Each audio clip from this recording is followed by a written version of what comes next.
काम ऐसा करो कि नाम बन जाए, काम ऐसा करो कि नाम बन जाए और शुरुआत ऐसा करो कि वही अंजाम बन जाए। তো আজকে আমরা চলে এসেছি আমাদের শেষ পর্বে, শেষ আঞ্জাম দিতে ফেমিনিজমের সেকেন্ড ক্লাসে। তো আগের দিন ডিসকাস করেছিলাম লিটারারি ক্যানন।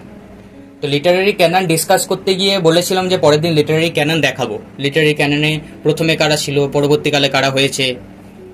তো লিটারারি ক্যাননে ফার্স্টে ছিল চসার, তারপরে Shakespeare, Andrew Marvell, John Donne, Percy Bysshe Shelley, John Keats, Charles Dickens, Joseph Conrad, Salman Rushdie. এরা হচ্ছে সবাই মেল ক্যারেক্টার্স। এই মেল ক্যারেক্টার্সগুলো প্রথমে ছিল লিটারারি ক্যাননে, যেরকম আমি ডিসকাস করেছিলাম। পরবর্তীকালে ফিমেল ক্যারেক্টার্সরা যখন সেকেন্ড ওয়েভ ফেমিনিজম আসে, সেকেন্ড ওয়েভ ফেমিনিজমে ফিমেল ক্যারেক্টার্সদের এত যে র্যাডিক্যাল একটা মুভমেন্ট ছিল, এই র্যাডিক্যাল মুভমেন্টের ফলে ফিমেল যে রাইটার্স, অথার্স, তাদের নাম পরবর্তীকালে ওই লিটারারি ক্যাননে যুক্ত করা হয়। তো ফিমেল রাইটার্সরা কীরকমভাবে যুক্ত করেছিলেন সেটারও পরবর্তী একটা পর্যায়ে দেখানো রয়েছে। যে পরবর্তীতে চসার ছিল, শেক্সপিয়ার ছিল, Andrew Marvell, John Donne, Percy Bysshe Shelley ছিল। তারপরেই পার্সি বিশে শেলির পরেই যুক্ত হয়েছে কে? ম্যারি শেলি, যিনি ফ্র্যাঙ্কেনস্টাইনের মতো একটা বিখ্যাত নোভেল লিখেছেন, যিনি একজন ফিমেল অথার। তারপরে যুক্ত হয়েছে জেন অস্টেন। জেন অস্টেন বিখ্যাত সব নভেলস লিখেছেন, ম্যানসফিল্ড পার্ক, এম্মা। যে নভেলসগুলো রয়েছে সেই নভেলসগুলো মোটামুটি 4টে নভেলস রয়েছে। সেই নভেলসগুলো জেন অস্টিনের খুবই বিখ্যাত। আর এরকম মনে করা হয় যে জেন অস্টিনের যে নভেলসগুলো আছে সেই নভেলসগুলো লাইব্রেরি থেকে সব থেকে বেশি তোলা বই। জেন অস্টিন আর টমাস হার্ডির নভেলস হচ্ছে লাইব্রেরি থেকে সব থেকে বেশি বড় বুকস। নেক্সট ডে আমাদের চলে আসছে John Keats, Dickens, Thomas Hardy, যার এই জেন অস্টিন আর টমাস হার্ডি যাদের বই বেশি তোলা হয় লাইব্রেরি থেকে। তারপরে আসছে এমিলি ব্রন্টে, যিনি উইদারিং হাইটসের মতো বিখ্যাত রোমান্টিক নভেল লিখেছেন, যেটা ইতিহাসে ছাপ ফেলে গেছে, লিটারারি হিস্ট্রিতে ছাপ ফেলে গেছে। তারপরে আসছে শার্লট ব্রন্টি, এমিলি ব্রন্টেরই বোন শার্লট ব্রন্টি জেন আয়ার লিখে বিখ্যাত। কনরাড আছে, সালমান রাশদি আছে। আর নেক্সট লাস্টে আমাদের এসছে অরুন্ধতী রয়, যার বিখ্যাত নোভেল হচ্ছে the God of small things. এই যে নোভেলটা the God of small things, দেখে নে, the God of small things নোভেলটা। এছাড়া আরেকটা নোভেল ইতিমধ্যেই লিখেছেন, সেটা খুবই বিখ্যাত হয়েছে, সেটা হচ্ছে মিনিস্ট্রি অফ আটমোস্ট হ্যাপিনেস। সেটা পড়ে নিতে পারো, সেটা থার্ড স্ট্যান্সদের নিয়ে লেখা বই। তো এবার আমরা থার্ড ওয়েভ ফেমিনিজমের দিকে এগোতে যাচ্ছি।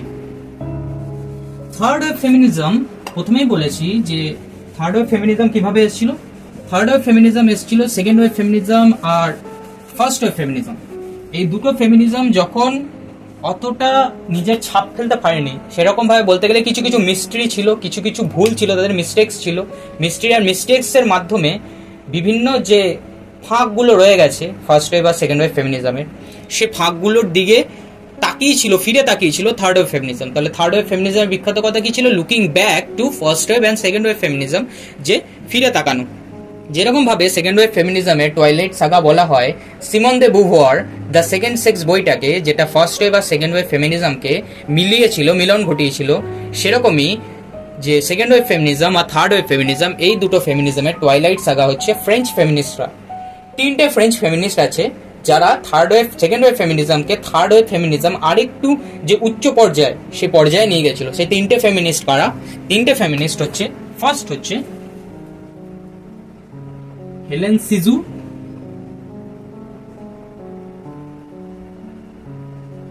সেকেন্ড হচ্ছে লুসি ইরিগারে,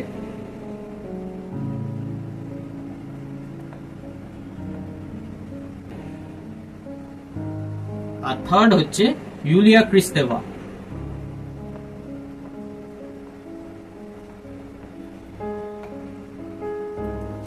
এই 3টে হচ্ছে ফ্রেঞ্চ ফেমিনিস্ট।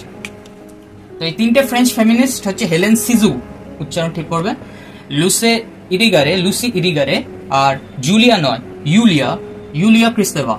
এই 3টে ফ্রেঞ্চ ফেমিনিস্ট হচ্ছে যে সেকেন্ড ওয়েভ ফেমিনিজমকে থার্ড ওয়েভ ফেমিনিজমের পর্যায়ে নিয়ে এসে পৌঁছেছিল। এর মধ্যে প্রথমেই যদি বলা যায় যে এই 3টে ফ্রেঞ্চ ফেমিনিস্টের বিখ্যাত কথা হচ্ছে যে language is highly gendered and is product of patriarchy. অর্থাৎ যে ভাষা আছে, যে ভাষার মাধ্যমে আমরা কথা বলি, যে ভাষার মাধ্যমে আমরা লিখি, সেই ভাষাটাই হচ্ছে প্যাট্রিয়ার্কির দখলে রয়েছে। সেই ভাষাটাই জেন্ডার্ড একটা বায়াস। কেন এরকম বলা হলো? কারণ ইংলিশ যে ল্যাঙ্গুয়েজ, এরকম মনে করা হয় English language is the father language, অর্থাৎ language of patriarchy. Patriarchal language হচ্ছে ইংলিশ ল্যাঙ্গুয়েজ। আর বেশিরভাগ যে সব ফেমিনিজমের ক্যারেক্টার্সরা, ফেমিনিস্টরা লিখছিল, তারা সব বেশি কিসে লিখছিল? ইংলিশ ল্যাঙ্গুয়েজে লিখছিল। ইংলিশ ল্যাঙ্গুয়েজ যেহেতু প্যাট্রিয়ার্কাল ল্যাঙ্গুয়েজ বা প্যাট্রিয়ার্কাল ল্যাঙ্গুয়েজ, সেই জন্য তারা ল্যাঙ্গুয়েজকেই জেন্ডার করে দিল। এবং তারা এটাও বললো যে এই প্যাট্রিয়ার্কাল ল্যাঙ্গুয়েজ থেকে আমাদের বেরোতে হবে, আমাদের নিজস্ব একটা ল্যাঙ্গুয়েজ চাই। সেই কারণে তারা কি আইডিয়া নিয়ে এলো? হেলেন সিজু প্রথমে আইডিয়া নিয়ে এলো যে ফিনোটেক, হেলেন সিজু প্রথমে আইডিয়া নিয়ে এলো এক্রেতুর ফেমিনিনের। প্রথমে সিজুর কথায় আসি। এক্রেতুর ফেমিনিন, এই আইডিয়াটা প্রথমে হেলেন সিজু নিয়ে এলো। এই এক্রেতুর ফেমিনিনের আইডিয়া কি? এক্রেতুর ফেমিনিনের আইডিয়া হচ্ছে একটা ফেমিনাইন ল্যাঙ্গুয়েজ, একটা ফেমিনাইন ল্যাঙ্গুয়েজ তৈরি করতে হবে, বা ফিমেল ল্যাঙ্গুয়েজ একটা তৈরি করতে হবে। যেহেতু ইংলিশ ল্যাঙ্গুয়েজ প্যাট্রিয়ার্কাল ল্যাঙ্গুয়েজ, সেই জন্য একটা ফিমেল ল্যাঙ্গুয়েজ তৈরি করতে হবে ফেমিনিজমকে প্রমোট করার জন্য। এই এক্রেতুর ফেমিনিন যে এই আইডিয়াটা, যে বইটার মধ্যে তিনি এই আইডিয়াটা ব্যক্ত করেছিলেন, বলেছিলেন, সে বইটার নাম হচ্ছে দ্য লাভ অফ দ্য মেডিউসা। খুবই বিখ্যাত বই, মেডিউসাকে নিয়ে লেখা।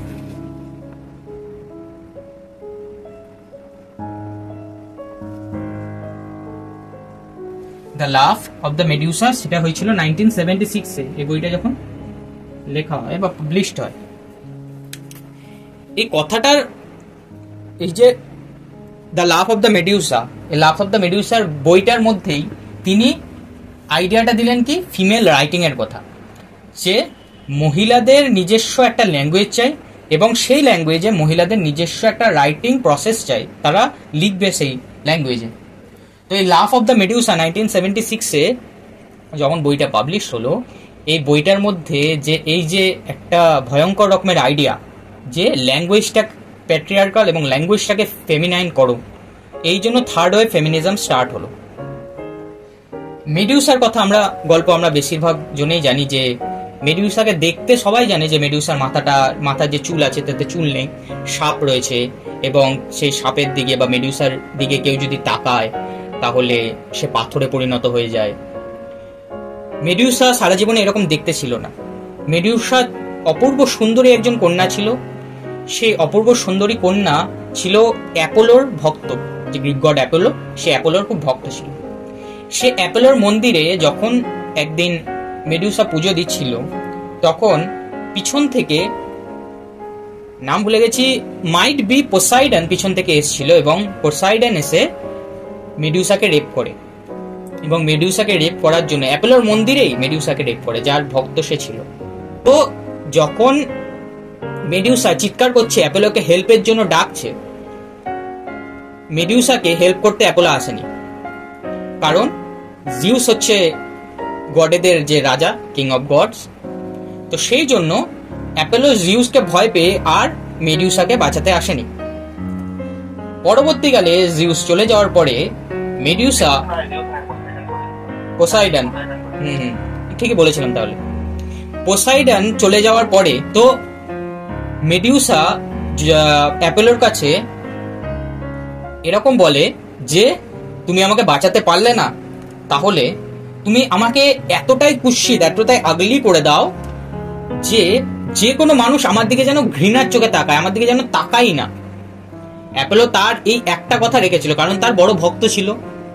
সেই জন্য মেডিউসাকে ওরকম সাপের, মানে মাথায় চুলে সাপের মতো চুল, দেখতে কিরকম একটা উদ্ভট টাইপের, এবং এটা একটা মিথোলজিক্যাল বিলিভ মনে করা হয় যে মেডিউসা এত আগলি। এবং পরবর্তীকালে মেডিউসা বর চেয়েছিলেন যে তার দিকে তাকালে যে কোনো মানুষ, যে কোনো পুরুষ, বিশেষ ক্ষেত্রে যে কোনো পুরুষ যেন পাথর হয়ে যায়, তার দিকে যেন তাকাতে না পারে, তাকে যেন ওই যে বদনামটা দেবে, ওই বদনামটা দেওয়ার আগেই সে যেন পাথর হয়ে যায়, পাথরে পরিণত হয়ে যায়।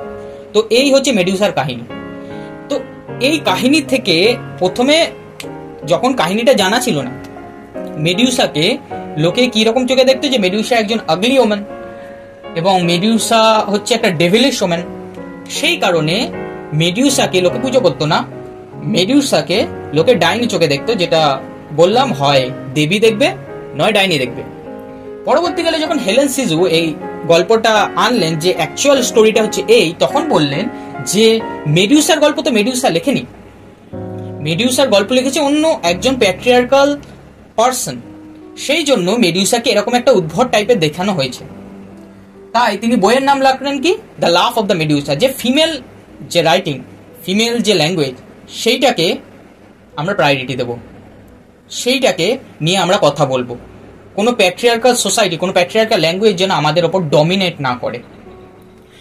তো এই আইডিয়াটা খুবই বিখ্যাত আইডিয়া হলো। এবং হেলেন সিজু এরপরে আরেকটা আইডিয়া নিলেন, যেটা হচ্ছে মাদারহুডের আইডিয়া।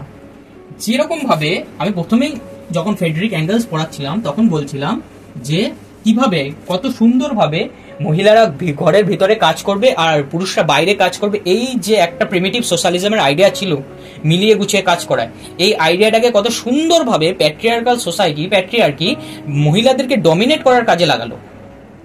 এরকমই মাদারহুডের আইডিয়াকেও ডমিনেট করার কাজে লাগিয়েছিল প্যাট্রিয়ার্কি, ডমিনেটিং করেছিল। যে একটা মেয়ে মা হবে, এই আইডিয়াটা সোসাইটি কিভাবে নিল, প্যাট্রিয়ার্কাল সোসাইটি বলল যে মেয়েরা কি করবে, মেয়েরা ঘরের কাজ করবে, রান্না বান্না করবে, বাচ্চা জন্ম দেবে এবং বাচ্চা মানুষ করবে। যেহেতু সে বাচ্চা জন্ম দিয়েছে তার অধিকার হচ্ছে বাচ্চা মানুষ করা।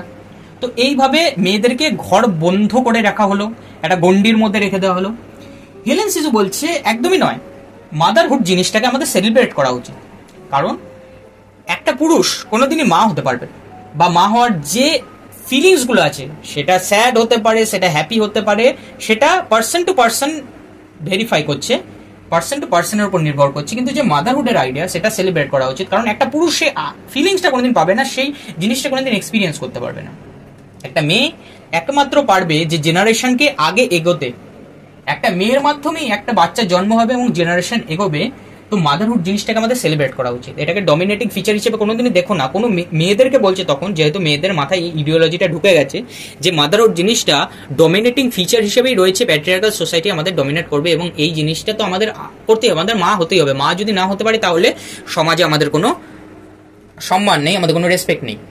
হেলেন সিজু বলল নো ম্যাটার্স, এরকম কোনো ব্যাপার নয়। মাদারহুড জিনিসটাকে যদি সেলিব্রেট করো, তুমি নিজের যে জিনগত যে বৈশিষ্ট্য আছে সেই জিনগত বৈশিষ্ট্যের কারণে কোনো মেয়ে মা নাও হতে পারে, বাট যে আইডিয়াটা আছে মাদারহুডের, মাদারহুড মানে হচ্ছে একটা মহিলা বাচ্চা জন্ম দিলেই মা হয় না। একটা মহিলা যদি সে কোনো বাচ্চাকে মানুষ করে, সে কোনো বাচ্চাকে লালন পালন করে, রেয়ার আপ করে, তাহলে সে মায়ে পরিণত হয়। মা জিনিসটা একটা প্রসেস নয়, মা জিনিসটা হচ্ছে একটা ফিলিংস। মাদারহুড জিনিসটা একটা ফিলিংস, মাদারহুড জিনিসটা একটা প্রসেস নয় যে তুমি বাচ্চা জন্ম দিলেই তুমি মা হতে পারো, বাচ্চা জন্ম না দিলে তুমি মা হতে পারবে না, মাদারহুডটাকে এক্সপিরিয়েন্স করতে পারবে না। হেলেন সিজু এই আইডিয়াটাকে নিয়ে এলেন। তিনি বললেন যে motherhood is unique since it can not be experienced by men. There was a call for the celebration of motherhood, of the fluidity of femininity and of the womb। যে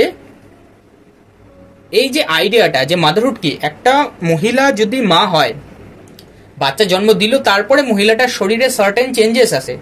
যদি এরকমও দেখা গেছে যে মহিলাটা প্রথমে একটু ফ্যাটি ছিল, ওয়েটি ছিল, পরবর্তীকালে যখন বাচ্চা প্রসব হলো, বাচ্চা জন্ম দিল, তখন মহিলাটার শরীরে পরিবর্তন এলো, মহিলাটা আস্তে আস্তে যেটাকে বলা হয় একটা ক্যাজুয়াল ফিগারে চলে এলো, একটা স্লিম ফিগার, একটা নর্মাল ফিগার, সেরকম চলে এলো। এরকম আছে। আবার আছে কোনো স্লিম ট্রিম মহিলা আছে, খুবই রোগা, সে যখন বাচ্চা দিল, বাচ্চা জন্ম হলো, তারপরে গিয়ে সে একটা হেলদি বডি অ্যাচিভ করলো, যেখানে সে বাচ্চাটাকে মানুষ করতে পারবে। তো এই যে আইডিয়াটা, তো যে ফিমেল বডিকে কি হিসেবে দেখা হলো, ফিমেল বডিকে হেলেন সিজু বললো যে ফিমেল বডির মধ্যে ফ্লেক্সিবিলিটি আছে, ফিমেল বডির মধ্যে ফ্লুইডিটি আছে। যে একটা ছেলে কোনোদিন নিজের বডিটাকে ওরকম ভাবে কোনো একটা কাজ করে ট্রান্সফর্ম করতে পারবে না, একটা বডি স্ট্রাকচার ট্রান্সফর্ম করতে পারবে না অবশ্যই, কিন্তু একটা মহিলা সে নিজের বডি স্ট্রাকচার, সে নিজের মেন্টাল স্ট্রাকচারকে ট্রান্সফর্ম করতে পারবে এবং সেখানেই মাদারহুডের অ্যাচিভমেন্ট। একটা ছেলে সেটাকে এক্সপিরিয়েন্স করতে পারবে না। এই যে আইডিয়াটা, ফ্লুইডিটির আইডিয়াটা, এই আইডিয়াটা পরবর্তীকালে আরো ভালো করে যে আমাদের টেক্সট আছে, টেক্সচুয়াল নভেলস আছে, টেক্সচুয়াল পোয়েমস আছে, প্রোজেস আছে, সেখানে নিয়ে এলো ইউলিয়া ক্রিস্তেভা। ইউলিয়া ক্রিস্তেভা দুটো আইডিয়াকে এস্টাবলিশ করলো টেক্সটের মধ্যে।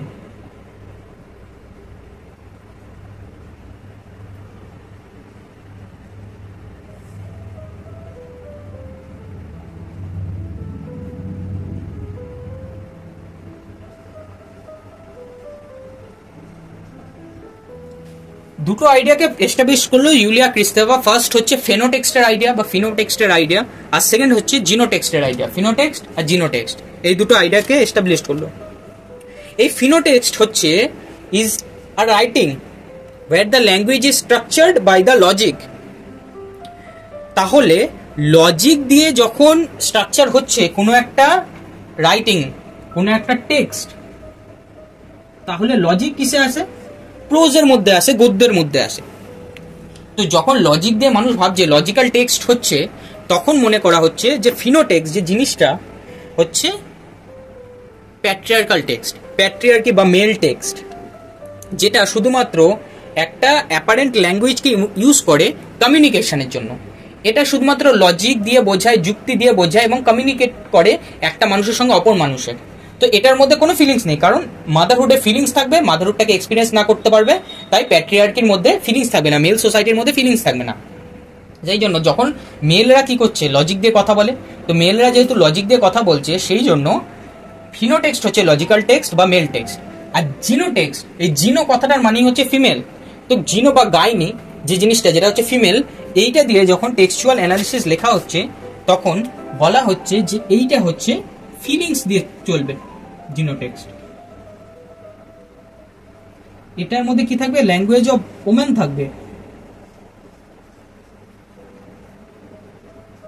মহিলাদের ভাষা, মহিলাদের ল্যাঙ্গুয়েজকে ইউজ করা হবে জিনোটেক্সটের মধ্যে। জিনোটেক্সট কাজ করবে ফিলিংস এর উপরে, ফিলিংস বোঝাবে জিনোটেক্সট। তো ফিলিংস কখন বোঝানো হয়? যখন কোনো পোয়েম নিয়ে ডিসকাশন করা হয়। এটা প্রোজ, এটা পোয়েম। যখন কোনো পোয়েম নিয়ে ডিসকাশন করা হয়, ওই জন্য আমি বলি যে কবিতা কখনো বুঝতে নেই, কবিতা ফিল করতে হয়, কবিতার এসেন্সটা বুঝতে হয়, তাহলেই কবিতা বোঝা হয়ে যায়।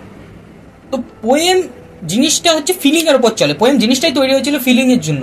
পোয়েম জিনিসটার মধ্যে ফ্লুইডিটি আছে, যেহেতু মাদারহুডের মধ্যে ফ্লুইডিটি আছে, ফিমেল বডির মধ্যে ফ্লুইডিটি আছে, তাই ওই জন্য কবিতা যখন পড়া হয়, কবিতার যদি সামনে থেকে পিছনে পড়া হয় যেরকম মানে হয়, পিছন থেকে সামনে পড়লে আরেক রকম মানে হয়। মাঝখানে লাইন যদি এদিক ওদিক করে পড়া হয়, তাও পড়া যায় কবিতা। তো কবিতার মধ্যে ফ্লুইডিটি আছে, সেই ফ্লেক্সিবিলিটিটা আছে যেটা ফিমেল বডির মধ্যে আছে।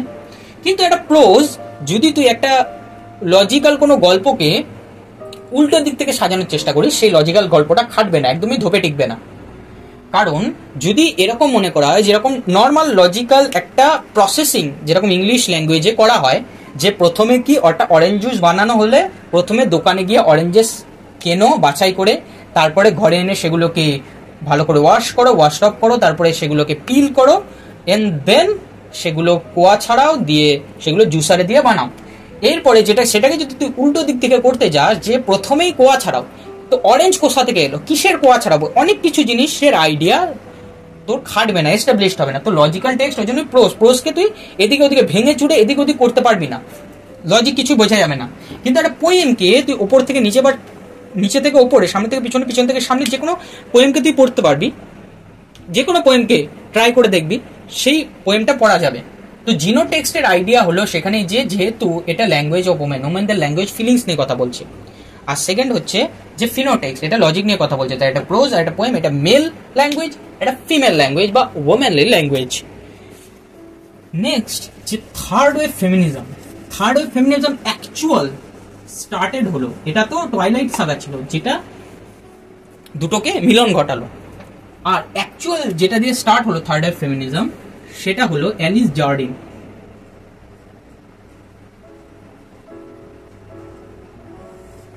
অ্যালিস জার্ডিন দিয়ে স্টার্ট হলো। আর জার্ডিনের থিওরি কি হলো? গাইনেসিস থিওরি, যেটা শো আল্টারের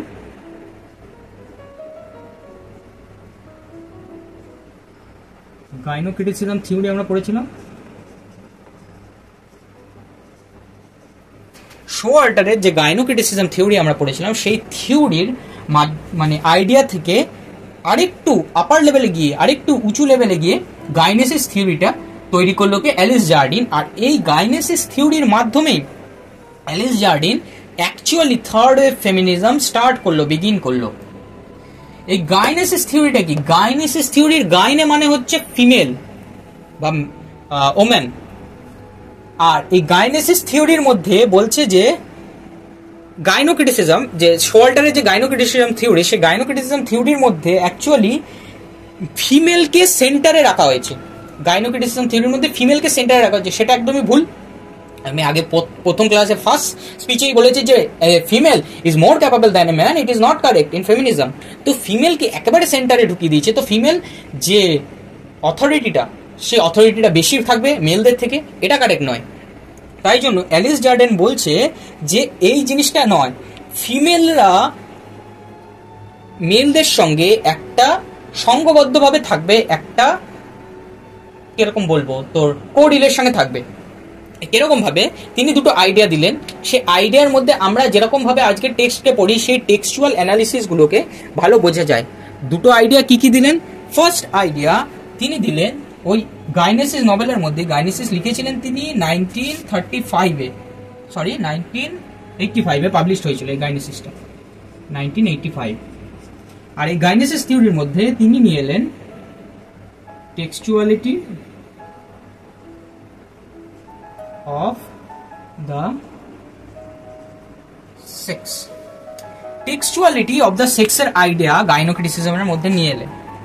এই টেক্সচুয়ালিটি অফ দ্য টেক্সটের যে আইডিয়াটা আছে, এই টেক্সচুয়ালিটি অফ দ্য টেক্সটের আইডিয়াটা মধ্যে কি আছে, যে কিভাবে একটা স্পেসিফিক জেন্ডার, একটা স্পেসিফিক সেক্সকে টেক্সচুয়ালাইজ করা হয়।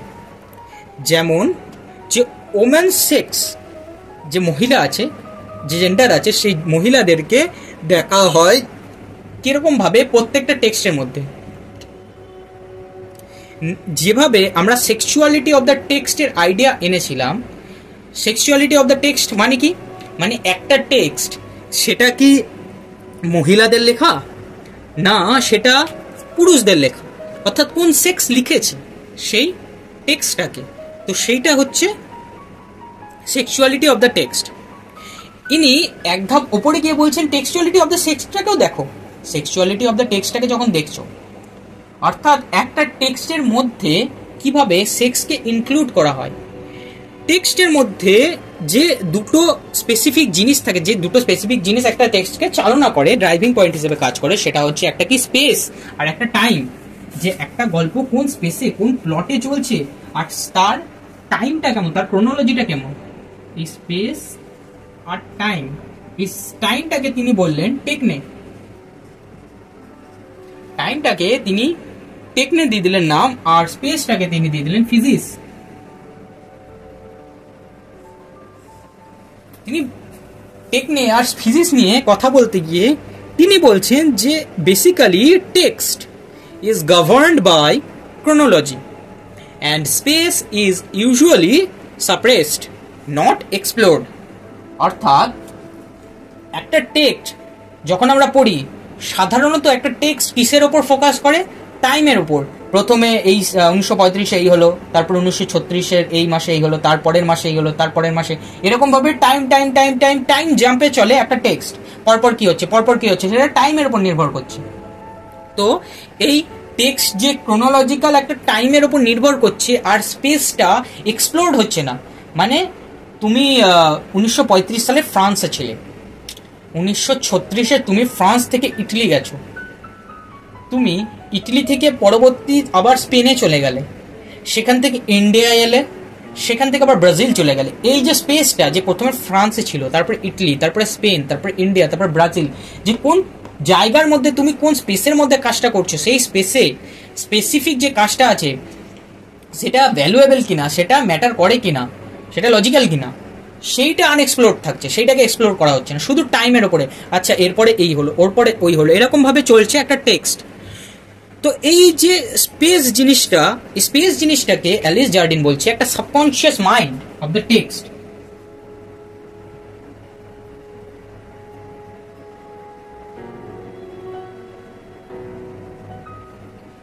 টেক্সটের সাবকনশিয়াস মাইন্ড হচ্ছে এই স্পেস বা ফিজিক্সটা।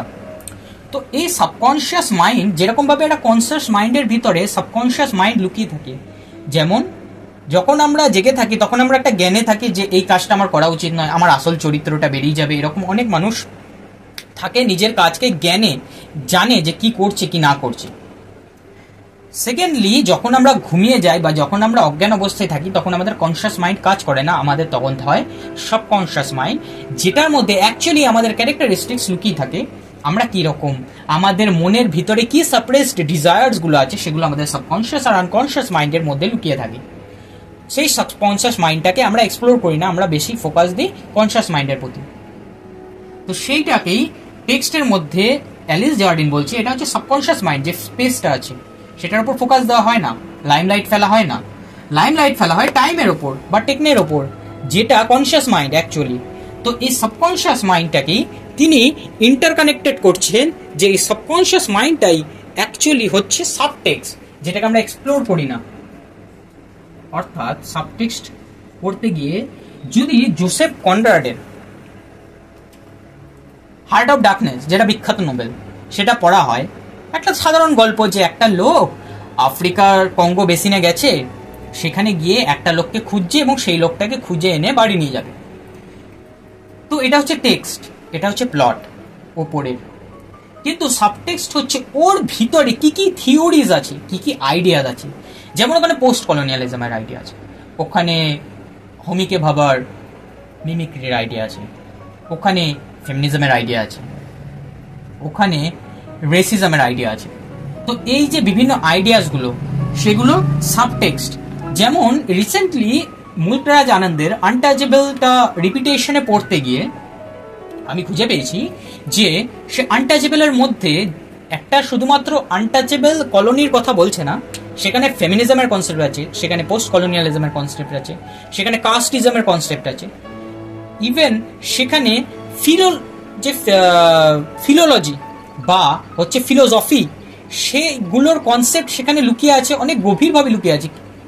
বাংলাটা যদি পড়া হয়, বাংলাটায় ডিসকাশনটা ভালো আছে, বোঝা যাবে, কিন্তু কিছু কিছু প্যারাজ আছে যেগুলো ফিলোসফিক্যাল, সেই প্যারাজগুলো বাংলা ইনক্লুড করা নেই, সেগুলো মুলকরাজ আনন্দের ইংলিশ ভার্সন আনটাচেবলের সেইটার মধ্যে ইনক্লুডেড আছে অ্যাকচুয়ালিতে।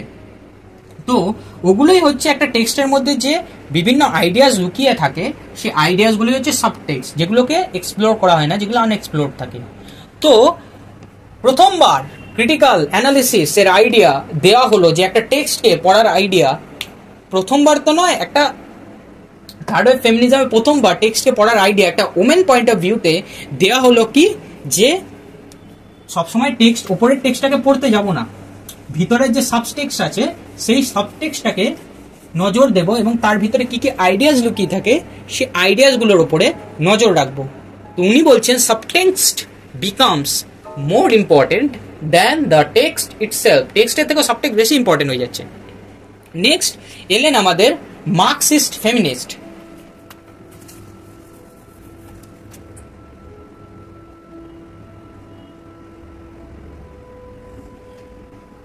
মার্কসিজমও আর ফেমিনিজম এই দুটো আইডিয়া ফ্রেডরিক অ্যাঙ্গেলসে আমি দেখিয়েছি যে ইন্টারকানেক্টেড আছে। তো সেইখানে মার্কসিস্ট ফেমিনিস্ট এলেন দুজনা। সেই মার্কসিস্ট ফেমিনিস্টরা মার্কসিজম আর ফেমিনিজমকে মিলিয়ে দিলেন এবং একটা নতুন থিওরি এস্টাবলিশ করলেন, যেখানে দুজন বিখ্যাত মার্কসিস্ট ফেমিনিস্টের কথা আসে। ফার্স্ট হচ্ছে এমা গোল্ডম্যান আর সেকেন্ড হচ্ছে মিশেল বারেট।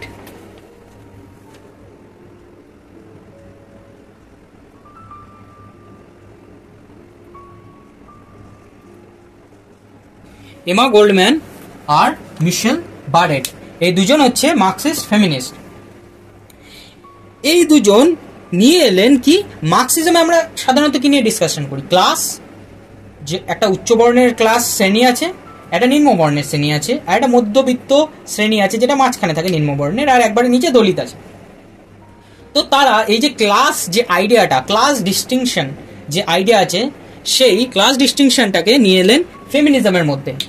তারা বললেন ক্লাস জিনিসটা যেভাবে সমাজের মধ্যে একটা উচ্চ বর্ণ নিম্ন বর্ণর আইডিয়া সেট করছে, সেরকম ভাবেই এইখানে তো আমরা ফেমিনিজমের মতো আমরা ক্লাসকে নিয়ে ডিসকাস করতেই পারি। যেভাবে ছেলেদেরকে একটা ক্লাস দিয়ে দেওয়া হবে আর মেয়েদেরকে আলাদা একটা ক্লাস দিয়ে দেওয়া হবে। মেলদেরকে কি বলা হবে, মেলরা হচ্ছে হায়ার ক্লাস আর ফিমেলরা হচ্ছে লোয়ার ক্লাস, যেটা জেন্ডার ডিসক্রিমিনেশনে চলছে। একটা হচ্ছে mail class,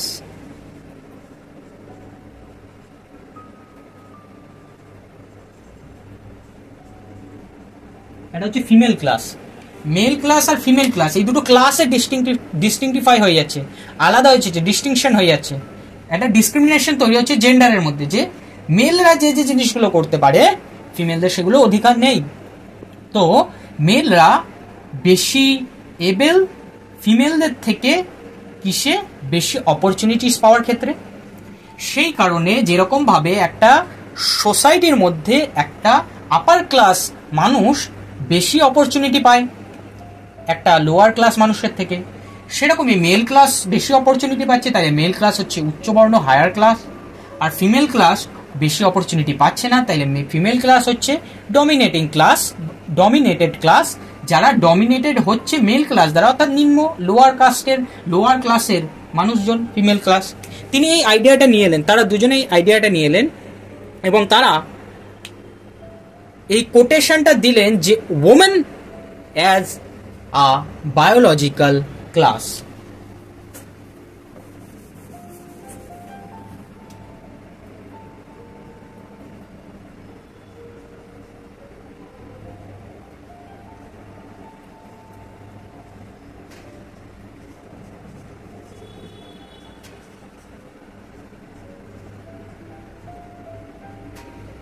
woman as a biological class, sorry women হবে, woman না, women as a biological class। যে women কে একটা বায়োলজিক্যাল ক্লাসে ডিস্টিংটিফাই করেই দেওয়া হচ্ছে, ডিসক্রিমিনেট করেই দেওয়া হচ্ছে। তারা পরবর্তীকালে যেহেতু মার্কসিজমের মধ্যে ক্যাপিটালিজম আছে, ক্যাপিটালিজমের আইডিয়া আছে, আর আমরা ফার্স্ট ফেমিনিজমের টাইমে দেখেছিলাম যে মার্গারেট ফুলার ইকোনমিক যে আইডিয়ার কথা ফিমেলদের জন্য, সে ইকোনমিক এস্টাবলিশমেন্টের আইডিয়া তিনি দিয়েছিলেন। তো মার্কসিস্ট ফেমিনিস্টরা সেই ক্যাপিটালিজমের আইডিয়াকে এখানে ইনক্লুড করলেন। তারা ইনক্লুড করে বললেন যে মহিলাদেরকে কি দাও, মহিলাদেরকে একটা ইকোনমিক্যাল এক্সপ্লোরেশন দাও, মহিলারাও যাতে ইকোনমিক্যালি অর্থাৎ টাকা পয়সাকে এক্সপ্লোর করতে পারে, কারণ ক্যাপিটালিজম আসতে চলেছে ভয়ঙ্কর ভাবে। আর ক্যাপিটালিজম আগের দিনই বললাম, ক্যাপিটালিজম দেখে না তুমি কানা ল্যাংড়া মোটা না রোগা, ক্যাপিটালিজম দেখে টাকা। তোমার কাছে টাকা থাকবে, না হলে তোমার কিছুই থাকবে না, হয় থাকবে টাকা না হলে তুমি ফাঁকা, সোজা কথা। ইকোনমিক্যালি এক্সপ্লোর করতে দাও। মহিলারা এত সুন্দরভাবে ঘরের কাজগুলোর মধ্যে, সেই বললাম আগের দিন যে একটা মহিলাকে, ঘরের মাকে যদি বলা হয় যে একটা টাকা দিয়ে দেওয়া হলো যে 1 মাস চালিয়ে দিতে, মারা ঠিক হিসাব করে সেই জিনিসটাকে চালিয়ে দেবে। তো তাদের মধ্যে ইকোনমিক্যাল নলেজ অনেক বেশি আছে অলরেডি, তো তাদেরকে ইকোনমিক্যালি আরো এক্সপ্লোর করতে দাও, যে বাইরের জিনিসগুলো আছে সেগুলোকে। আর এই ইকোনমিক্যাল এক্সপ্লোরেশনের কথা বলতে গিয়ে তারা আইডিয়া নিয়ে এলেন যে প্যাট্রিয়ার্কাল সোসাইটি, যেহেতু একটা ছেলে কি করবে, বাইরে গিয়ে কাজ করে টাকা উপার্জন করে, তাই টাকাকে উপার্জন করছে একটা প্যাট্রিয়ার্কাল মেন, একটা প্যাট্রিয়ার্কি। তো প্যাট্রিয়ার্কির টাকা যেহেতু উপার্জন করছে আর টাকা ক্যাপিটালিজম চালাচ্ছে, ক্যাপিটালিজম সবার থেকে বেশি পাওয়ারফুল, তাই প্যাট্রিয়ার্কি সব থেকে বেশি পাওয়ারফুল। প্যাট্রিয়ার্কি ইনকাম করছে টাকা ইজ ইকুয়াল টু ক্যাপিটালিজম, তো patriarchy is equal to capitalism, LH is equal to R H S prove. তারা এই আইডিয়াটাকে নিয়ে এলেন যে প্যাট্রিয়ার্কি হচ্ছে ক্যাপিটালিজমের মেন ভুক্তি। প্যাট্রিয়ার্কি যেভাবে ক্যাপিটালিজম মানে টাকা পয়সা ইনকাম করছে, তাই প্যাট্রিয়ার্কি করছে নিজে জোর খাটাতে পারছে সমাজের মধ্যে, একটা ছেলে একটা মেয়ের উপরে জোর খাটাতে পারছে, কারণ সে কি করছে, সে টাকা ইনকাম করছে। তো মহিলাদেরকেও সে অপরচুনিটি দাও, তাদেরকেও বাইরে পাঠাও যে তারাও যাতে টাকা উপার্জন করে আনুক, তাহলে মহিলারাও সমাজের মধ্যে সেই জোরটা, সেই পাওয়ারটা মেনদের উপরে পাবে। মেনরাও যেরকম ভাবে একটা পাওয়ারফুল সোসাইটি হিসেবে ক্রিয়েটেড হয়েছে, পাওয়ারফুল ক্লাস হিসেবে ক্রিয়েটেড হয়েছে, ফিমেলরাও সেরকম ভাবেই একটা পাওয়ারফুল ক্লাস হিসেবে এস্টাবলিশড হবে। তো এই আইডিয়া নিয়ে তারা বললেন পরবর্তীকালে একটা বিখ্যাত কথা, আনপেড হাউস ওয়াইফারির কথা।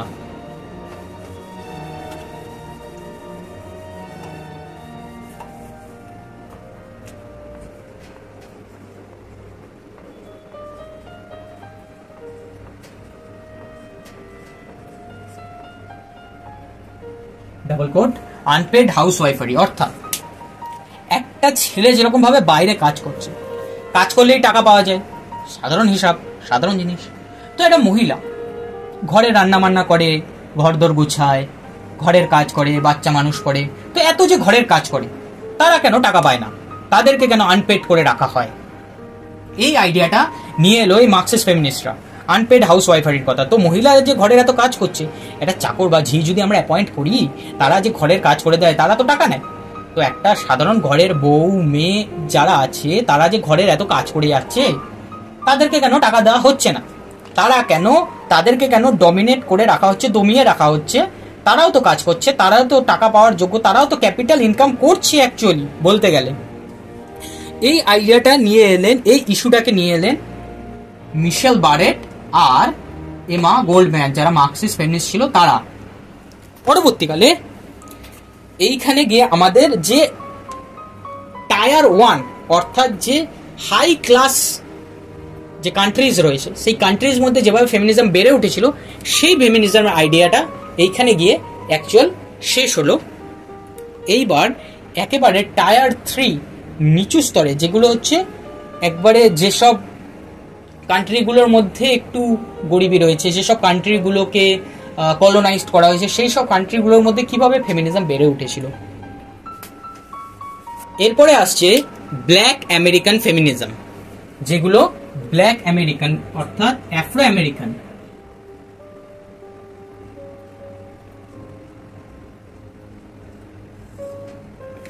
এই ব্ল্যাক আমেরিকান ফেমিনিজম বা আফ্রো আমেরিকান ফেমিনিজম, এই ফেমিনিজমের দুজন বিখ্যাত যে ফেমিনিস্ট রয়েছে, সেই বিখ্যাত ফেমিনিস্টদের মধ্যে দুজন হচ্ছেন অ্যালিস ওয়াকার আর মায়া অ্যাঞ্জেলু।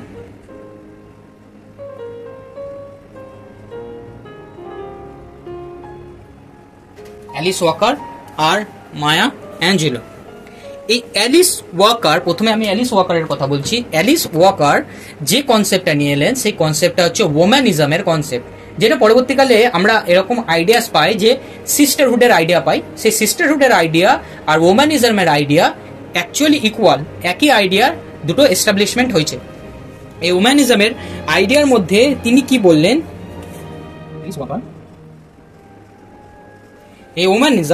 এই ওম্যানিজমের আইডিয়ায় তিনি বললেন যে বাইরের যেসব আমেরিকান বা ব্রিটিশ মহিলারা আছে, সেই মহিলাদের কাছে তো এমনি একটা হায়ার ক্লাস সোসাইটিতে তারা থাকছে, তারা একটা ভালো ড্রেস পরছে, তারা একটা ভালোই জীবনযাপন করছে, অতটাও কষ্ট তাদের সহ্য করতে হচ্ছে না।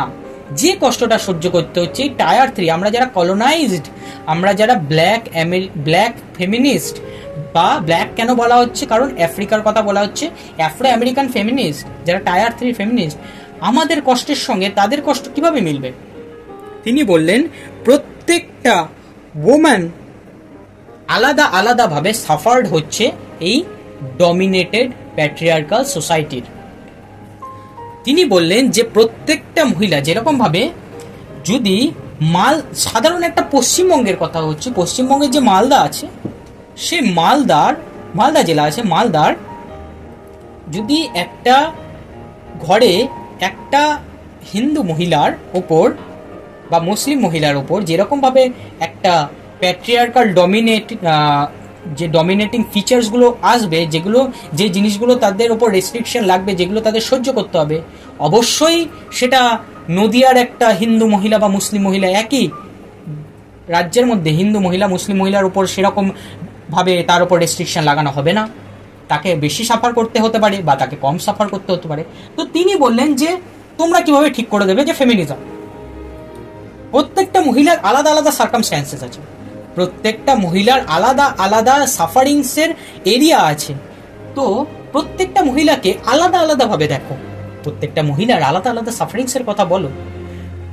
এবং তিনি ওম্যানিজমে যেরকম বললেন ইউনিভার্সাল সিস্টারহুডের কথা, তিনি ওম্যানিজম আইডিয়াটার মাধ্যমে তিনি বললেন যে একটা ইউনিক স্পেস তৈরি করতে হবে, যে ইউনিক স্পেসে আমেরিকার যে কালার্ড ওমেনরা আছে অর্থাৎ ব্ল্যাক ওমেনরা, যেটা রেস চলে আসছে, রেসিজমের কনসেপ্টে চলে আসছে। আমরা যেহেতু ব্ল্যাক ফেমিনিস্ট নয় ব্ল্যাক ওম্যান প্রথমে ধরছি, তো আমাদের ওপর ফার্স্ট যে প্যাট্রিয়ার্কাল ডমিনেন্স সেটা থাকবেই। সেকেন্ড, আমাদের উপর রেসিয়াল যে ডমিনেন্স সেটাও থাকবে। আমরা যেহেতু রেসের দিক থেকেও অনেক নিচু স্তরে, তো বিখ্যাত আইডিয়া তৈরি করে দিল যে ফেমিনিজম নিয়ে কথা বলছে, তোমরা তো হোয়াইট চামড়া, তোমরা তো সাদা চামড়া, গোড়া চামড়ার মানুষ, তোমাদের ওপর তো রেশিয়াল ফিচার্সগুলো, রেশিয়াল ডমিনেন্সগুলো আসবে না, তোমরা অলরেডি হায়ার ক্লাস হয়ে গেছো যেহেতু তোমরা সাদা চামড়ার। আমরা তো কালো চামড়ার, আমরা তো ব্ল্যাক, আমাদের ওপর রেসিজমটা তো আসবে, রেসিজমের ডমিনেন্সটাও তো পড়বে। তো ফেমিনিজম কি করে যাবো আমরা? রেসিজমটাকেও তো তুলে ধরতে হবে। সব দিক থেকে তো মেয়েদেরকে ডমিনেট করা হচ্ছে, এই ডমিনেটিং ফিচারগুলোকে তো আমাদের বন্ধ করতে হবে। তিনি একটা বিখ্যাত নভেল লিখলেন, যে নভেলটা 200-250 টাকার মতো দাম, 250 থেকে 300 টাকার মতো দাম। যদি কেউ পড়তে চায় পড়তে পারে, আমার তো দারুণ লাগে, আমার উইশ লিস্টে আছে। সেটা হচ্ছে দ্য কালার পার্পল বলে, the colour purple.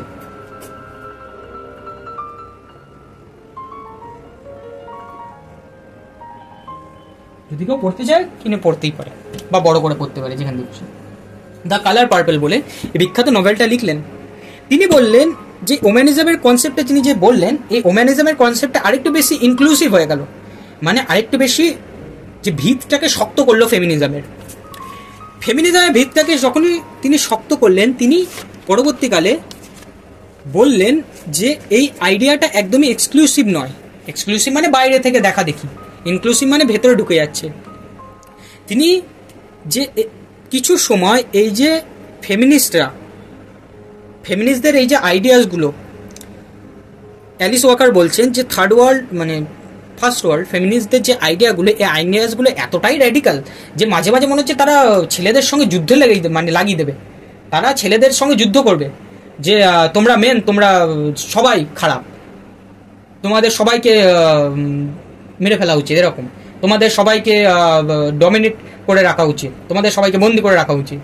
Alice Jardine বলছে এটা একদমই ঠিক নয়, এতটা র্যাডিক্যাল হওয়া উচিত নয়। একটা ছেলে একটা মেয়ে একটা ছেলের থেকে বেশি পাওয়ারফুল, এই যে আইডিয়াটা তুলে আসছে সেকেন্ড ওয়েভ ফেমিনিজমে বেসিক্যালি।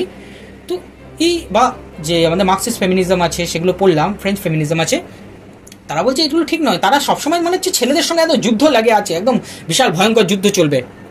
তারা বলছে যে ছেলেদের সঙ্গে একটা কোঅপারেটিভ আইডিয়াস নিয়ে থাকো, প্রত্যেকটা ছেলে তোমাকে ডমিনেট করবে না, বা ছেলেদের মধ্যে যে ইয়াঙ্গিয়ান রেশিয়াল আনকনসিয়াসনেস আছে, সে আনকনসিয়াসনেসের জন্য তারা সমাজে বেশি সুপিরিয়রিটি পাচ্ছে। তাই বলে এই নয় যে প্রত্যেকটা মেনকে তুমি নিচু চোখে দেখবে এবং ফিমেলরা উচ্চ চোখে চলে যাবে। আমি বললাম যে এইটা যদি হয়, যে এই যে ব্যালেন্সটা আছে, এই ব্যালেন্স এখন আছে, এই ব্যালেন্স এখন হচ্ছে মেনরা এখানে আছে, ফিমেলরা এখানে আছে, মানে তখনকার সময় মেলরা এখানে, ফিমেলরা এখানে। উনি বলছেন, অ্যালিস জার্ডিন বলছে যে তোমরা কি করছো, তোমরা এইটাকে এরকম করে দিচ্ছ, ফিমেলরা ওপরে চলে যাচ্ছে, মেলরা এখানে চলে আসছে, তাহলে তো সেই ইমব্যালেন্সটা তৈরি হয়েই যাচ্ছে। এই ইমব্যালেন্সটা হলে তো সেই ডমিনেন্সটা কোনোদিনই কাটবে না, তখন ছেলেরা ডমিনেন্স করতো, এখন মেয়েরা ডমিনেন্স করবে।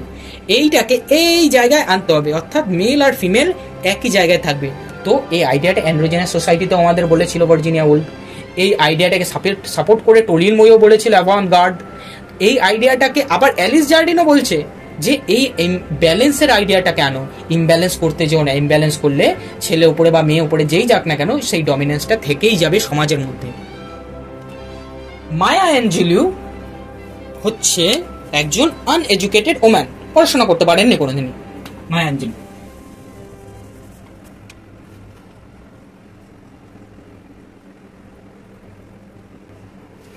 মায়া অ্যাঞ্জেলিউ কোনোদিনই পড়াশোনা করতে পারেননি, পড়াশোনার সুযোগ পাননি। প্রথম তো টায়ার 3 একটা ওয়ার্ল্ডের ওম্যান, দ্বিতীয় ব্ল্যাক, তৃতীয় হচ্ছে ডমিনেটেড হচ্ছে, তো পড়াশোনার সুযোগ একবারই পাননি।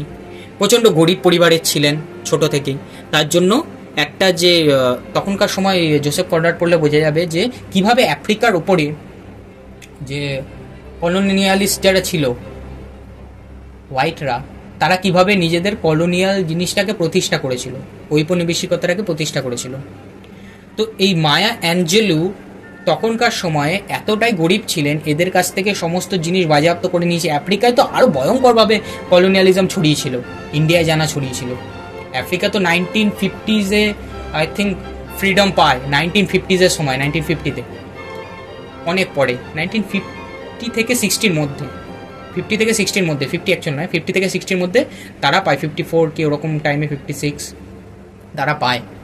তো অনেক টাইম লেগেছিল আফ্রিকাকে কলোনিয়ালিজমের যে বেড়াজাল থেকে মুক্ত করতে, যদিও অতটা ভালো করে মুক্ত হতে পারিনি, অনেকটা টাইম পর্যন্ত তাও চলেছিল। তো মায়া অ্যাঞ্জেলো খুবই গরিব পরিবারের ছিলেন এবং তিনি একটা যে হোয়াইট হাউস হোল্ড ছিল, অর্থাৎ যে সাদা চামড়ার মানুষদের বাড়ি ছিল, ইংরেজ ছিল, তাদের বাড়িতে কাজ করতেন, একটা চাকরানি হিসেবে, ঝি হিসেবে কাজ করতেন। সেই বাড়িতে তাকে রেপ করা হয় অনেকবার, এবং তার লেখার মধ্যে এরকমও পাওয়া গেছে যে তার যে আত্মীয় ছিল, যখন তিনি একজন খুবই বাচ্চা বয়সে ছিলেন, যখন তিনি অতটা কিছু জানতেন না, তখন তার আত্মীয় তাকে অনেকবার রেপ করে। এবং পরবর্তীকালে তিনি তার বায়োগ্রাফিতে এই কথাটা লেখেন, অটোবায়োগ্রাফিতে। সে অটোবায়োগ্রাফির নাম কি? I know why the caged bird sings. খুবই বিখ্যাত অটোবায়োগ্রাফি।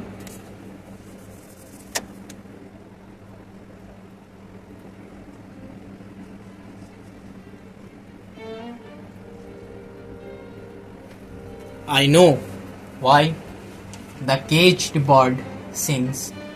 কেজ বার্ড হিসেবে কাকে বলছেন?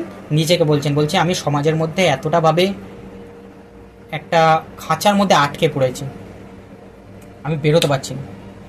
আমি গান করতে চাইছি, অর্থাৎ আমি নিজের কথাটাকে বার করতে চাইছি, কিন্তু আমি তো আনএডুকেটেড, আমি কিভাবে বলবো? আমাকে লিখতে গেলে তো ইংলিশে লিখতে হবে না? তো আমি জানি কিভাবে। কষ্টের কোনো ভাষা হয় না, কষ্টের শুধু একটা অনুভূতি হয়, ফিলিংস হয়। তো তিনি সেই ফিলিংসটা বুঝতে পারছেন, তার সঙ্গে এই যে এত মলেস্টেশনটা, র্যাভিশিং যে ফিচারগুলো তার সঙ্গে হয়েছে, সেইগুলো তিনি বুঝতে পারছিলেন, কিন্তু তিনি বলতে পারছিলেন না। বলার জন্য কি চাই? ভাষা চাই, কিন্তু তিনি তো আনএডুকেটেড, তিনি বলবেন কি করে? তো এই আইডিয়া থেকে দেখা যায় যে তখনকার সময়ে যেসব কান্ট্রিগুলোকে কলোনাইজড করা হয়েছে ইংরেজদের দ্বারা, সেই কান্ট্রিগুলোতে ডাবল মার্জিনালাইজেশনের আইডিয়া চলছে।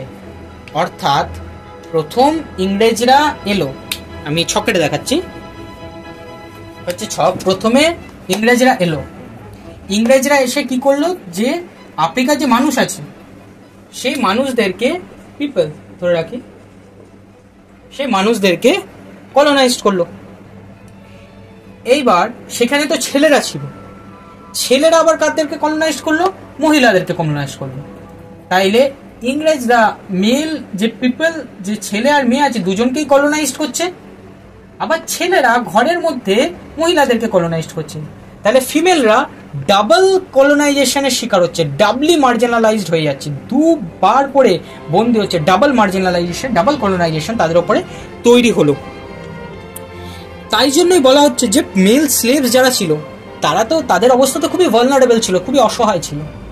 কিন্তু ফিমেল যে স্লেভসগুলো ছিল, সেই ফিমেল স্লেভসগুলোর যে অবস্থা আরও বেশি ভালনারেবল ছিল, আরও বেশি অসহায় ছিল, কারণ তারা ডাবল কলোনাইজেশনের শিকার হচ্ছিল।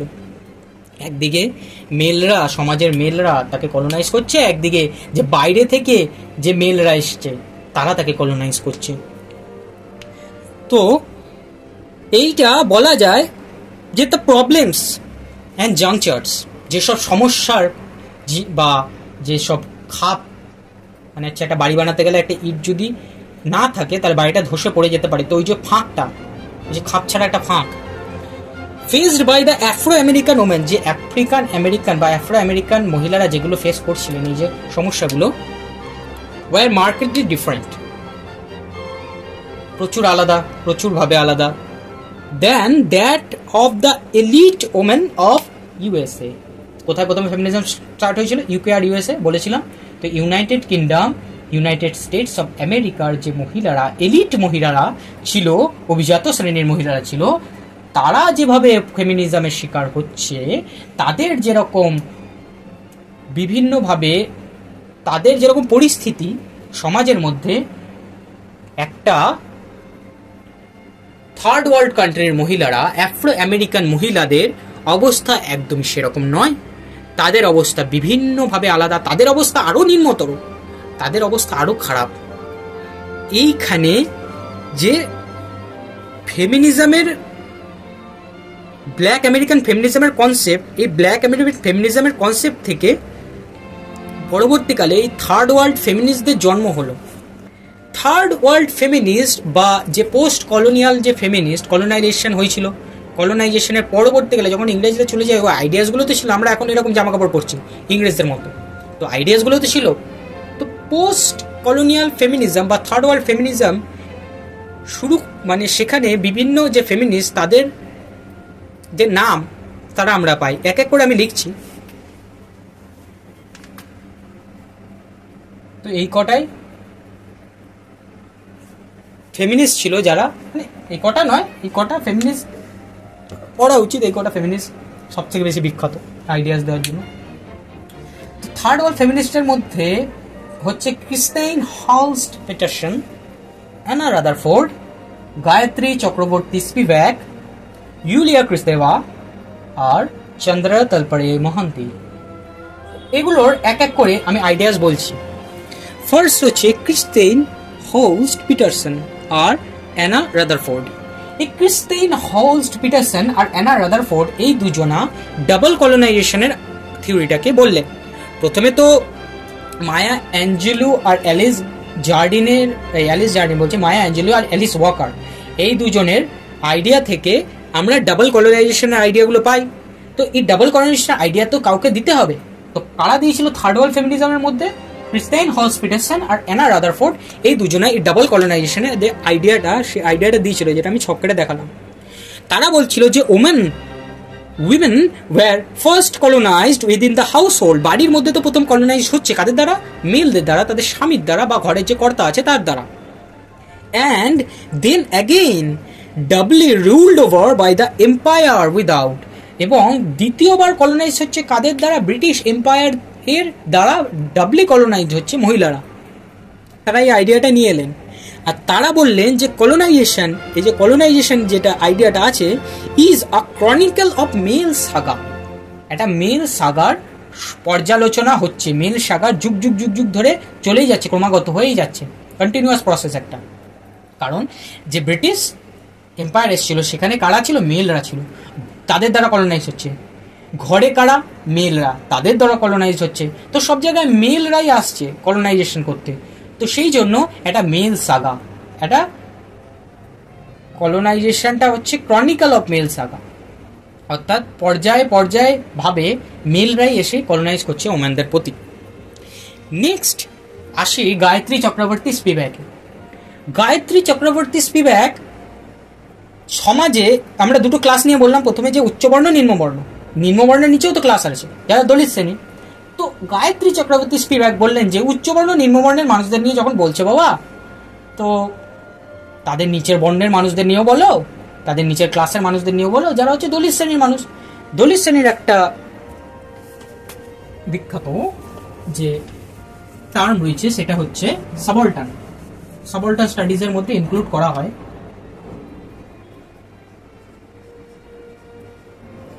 সাবলটান, এই সাবলটান যে কথাটা, এই কথাটা প্রথম গ্রামশি, যিনি ছিলেন একজন মার্কসিস্ট, তিনি এই কথাটাকে এস্টাবলিশ করেছেন, কথাটাকে দিয়েছিলেন। এই সাবলটানের সাব জিনিসটার মানি হচ্ছে আন্ডার, এই সাব মানি হচ্ছে আন্ডার, আর এই যে অল্টার্ন বা অল্টার যে কথাটা, এই কথাটার মানি হচ্ছে আদার। যেটা দিয়েছিলেন গ্রামসি প্রথম, তিনি ছিলেন একজন মার্কসিস্ট। ঠিক গ্রামসি তিনি এই সাবঅল্টার্ন কথাটাকে নিয়ে এলেন। সাব মানে হচ্ছে আন্ডার, আর অল্টার্ন মানে হচ্ছে আদার, অর্থাৎ আন্ডার আদার মানে অন্যজনার অধীনে থাকা, যারা অন্যজনের অধীনে থাকবে।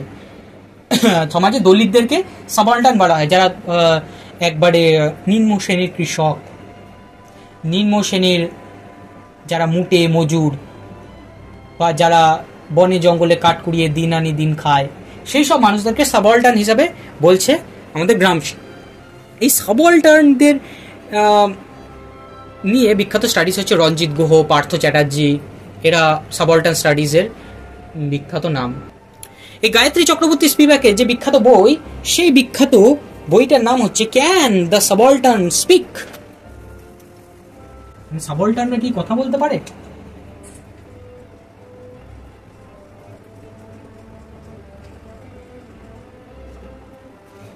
বই নয়, এসে অ্যাকচুয়ালি। এই এসেটা লিখেছিলেন ক্যান দ্য সাবঅল্টার্ন স্পিক, অর্থাৎ যে দলিত শ্রেণীর মানুষ তারা কোথা দিয়ে লেখার এডুকেশন পাবে, তারা কিভাবে লিখবে, তারা তো জানি না কিভাবে লিখতে হয় পড়তে হয়, তারা তো সারাদিন খেটে বেড়ায়, তারা তো চাষি মজুর। দুটো কথা, যে পিজান্টস একটা কথা যেটার মানেও কৃষক চাষি, আর ফার্মার একটা কথা। অ্যাকচুয়ালি ফার্মার কথাটা বা যে চাষি যে জিনিসটা, সেটা বেশি বড় উঁচু কাস্টের মধ্যেও, চাষি আর কৃষকের কাস্ট, ওই কাস্টের মধ্যেও চাষি কথাটা উঁচু। যে চাষি মানে যার কাছে নিজস্ব একটা জমি থাকে যেখানে সে চাষ করে, আর কৃষক মানে হচ্ছে ভূমিদাস, লোকের জমিতে চাষ করে বেড়ায়, পিজান্ট যারা। তো ক্যান দ্য সাবঅল্টার্ন স্পিক, তো সেই জন্য তিনি সাবঅল্টার্নরা যেহেতু কথা বলতে পারে না, তিনি কি ভাবলেন, না সাবঅল্টার্নদের হয়ে আমি বলবো, তাদের মুখের কথা আমি দেব, তাদের মুখে আমি কথা দেব। তিনি বললেন, এই যে এই লেখাটা, এই এসেটা তিনি লিখলেন ক্যান দ্য সাবঅল্টার্ন স্পিক, এই ক্যান দ্য সাবঅল্টার্ন স্পিকের জন্য তাকে ইউলিয়া ক্রিস্তেবা অনেক ক্রিটিসাইজ করলেন। বলছে who is speaking for home, বলছে কে কার জন্য কথা বলছে? গায়ত্রী চক্রবর্তী স্পিভাক, তুমি কি সাবঅল্টার্নের মতো জীবনযাপন করেছো? সাবঅল্টার্ন হিসেবে থেকেছো? তুমি যে সাবঅল্টার্নদের নিয়ে লিখতে যাচ্ছ, সাবঅল্টার্নের ভাষা তুমি বুঝতে পারবে? ঠিক আছে, অনেক ক্রিটিসিজম হলো। পরবর্তীকালে ইউলিয়া ক্রিস্তেবা লিখলেন অ্যাবাউট চাইনিজ ওম্যান।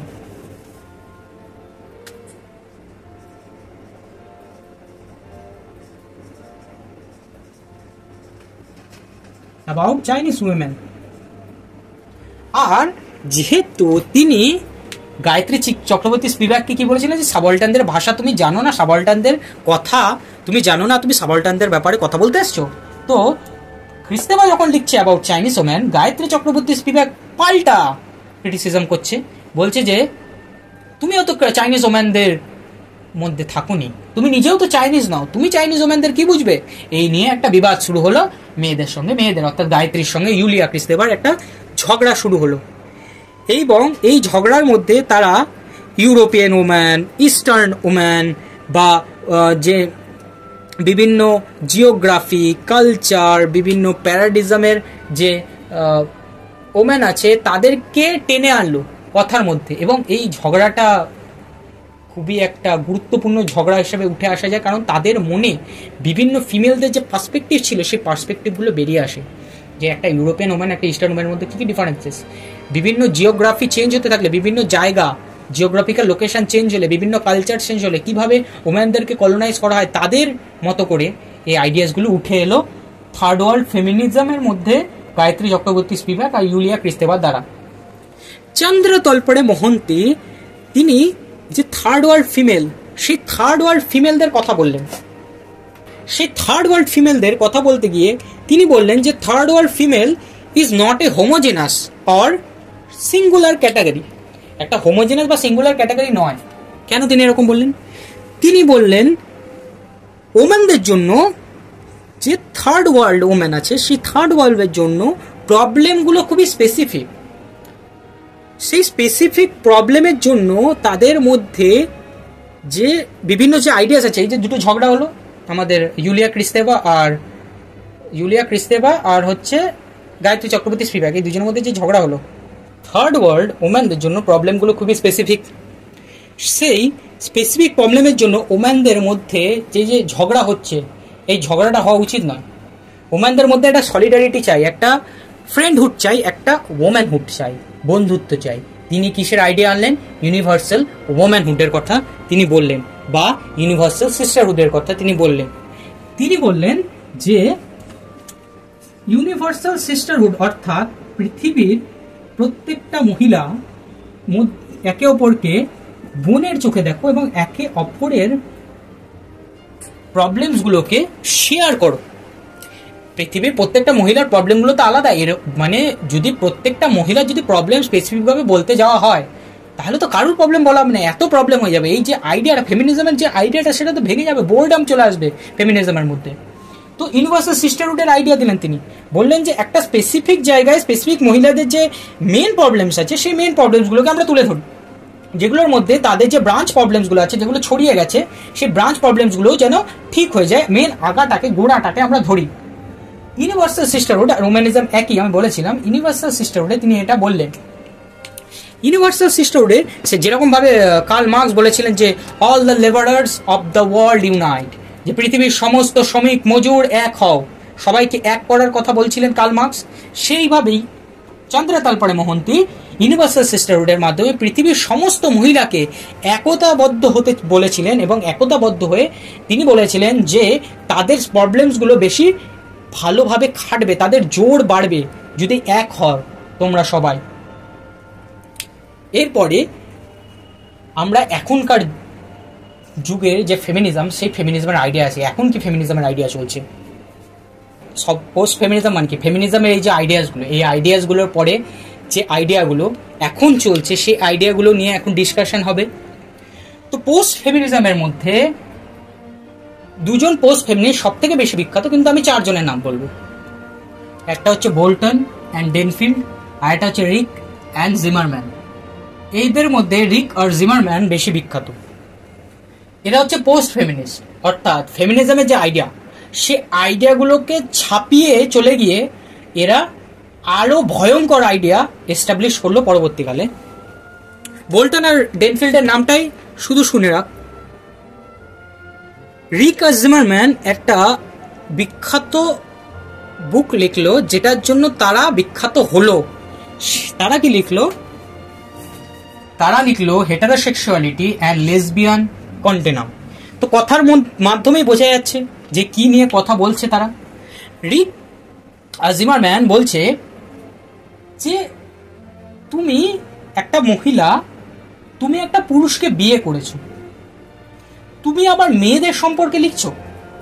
সবাইকে বলছেন এটা, বলছে তুমি তো অলরেডি একটা মেলকে, প্যাট্রিয়ার্কাল পার্সোনাকে বিয়ে করে রেখেছো, তো তুমি কি করে জানবো একটা মেয়ের আরেকটা মেয়ের ফিলিংস কেমন লাগে, কতটা তারা ডমিনেটেড হয়, তুমি কি করে জানবে?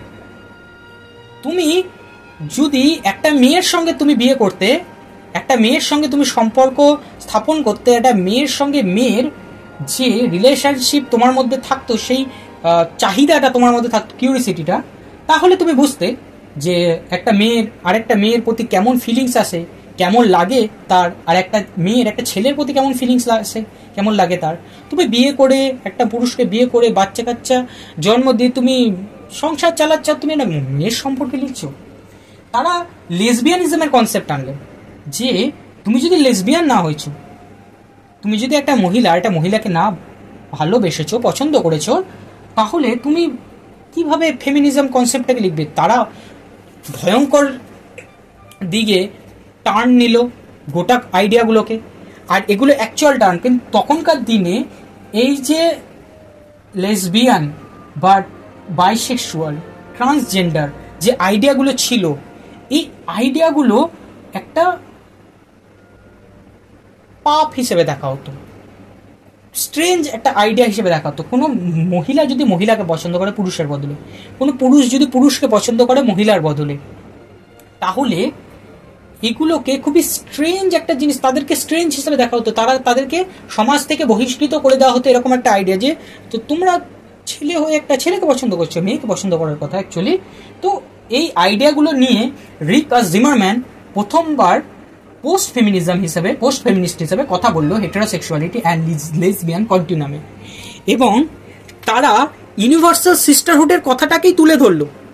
তারা বললো যে চন্দ্রা তালপরে মোহন্তী যেভাবে ইউনিভার্সাল সিস্টারহুডের কথা বলছে, তারা চন্দ্রা তালপরে মোহন্তীকে ক্রিটিসাইজ করলো, বললো যে তুমি ইউনিভার্সাল সিস্টারহুডের কথা বলছো। তো তাদের কথাটা এরকম ভাবে বলা যায় যে they talked about lesbianism in a way that being a lesbian was more about the attachment of minds, sharing of feelings, and already comes down to what has been around as universal sisterhood. Physically of lesbianism was not given priority. অর্থাৎ তারা লেসবিয়ানকে এমনভাবে promote করলো যে লেসবিয়ানিজমের মাধ্যমে কি করা যায়, একটা মেয়ের সঙ্গে মেয়ের মাইন্ডফুল অ্যাটাচমেন্ট হয়, মন বুঝতে পারে। সেকেন্ড, তাদের মধ্যে ফিলিংসগুলো শেয়ার হয় এবং তারা এমন একটা জায়গায় এসে এই কথাগুলো বলল যেগুলো ইউনিভার্সাল সিস্টারহুডকে আরও বেশি এস্টাবলিশ করলো, ইউনিভার্সাল সিস্টারহুডের আইডিয়াটাকে আরও মজবুত করে তুললো। তারা বললো লেসবিয়ানিজমে যে ফিজিক্যাল লাভটা আছে সেই ফিজিক্যাল লাভের কথা আমরা বলছি না, তারা ফিজিক্যাল লাভের কথা একদমই বলছিল না। তারা যে প্রায়োরিটি দিচ্ছিল প্ল্যাটোনিক লাভকে, শেয়ারিং অফ ফিলিংস, মাইন্ডফুল অ্যাটাচমেন্টস, এগুলোর ওপরে জোর দিয়ে তারা বলছিল ইউনিভার্সাল সিস্টারহুডের কথা, তারা বলছিল লেসবিয়ানিজমের কথা। জিমারম্যান আরো ভয়ঙ্কর র্যাডিক্যাল ফেমিনিস্ট ছিল, পোস্ট ফেমিনিস্ট।